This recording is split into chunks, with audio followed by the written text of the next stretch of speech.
We found a surprising number of people still wearing masks in public, even though they don't have to. KPIX5's Devin Fehely joins us live from San Jose with that part of the story. Devin?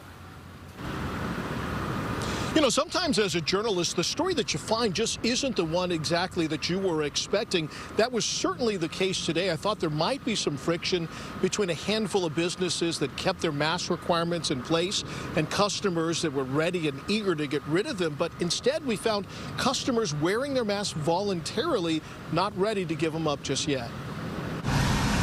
From a small neighborhood bakery. Because there are variants out there, and until they learn a little bit more about the variants, I think I'd want to play it on the safe side. To a big box chain. When both my children are fully vaccinated, I feel that slowly I'll be able to take it off.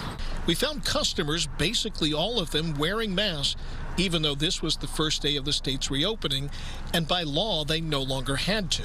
I'm wearing it just as an extra precautionary measure. I feel like it may be safe to take off the mask, but I think the longer I wait to take it off, the safer I'll become. Most businesses lifted their mask requirements for customers, although some kept a vestige of the safety measures in place.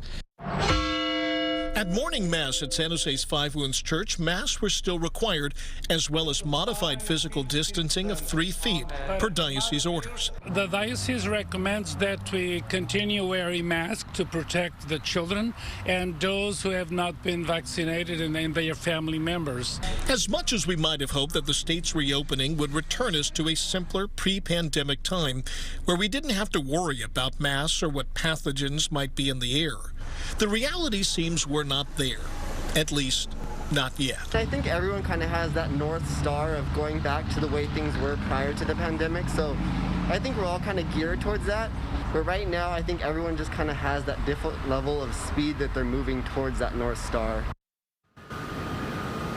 Yeah, there is another dimension to this discussion about masks because currently there's 2 sets of rules, one for the general public and another for the workplace. Under California law currently, when you're at work in person, you're still supposed to be wearing your mask. Now, Cal OSHA could vote on Thursday to change that, but it's still going to leave us with the thorny question of vaccine verification. What proof will you need to provide your employer before you're allowed to take that mask off? In San Jose, Devin Fehely, KPIX5.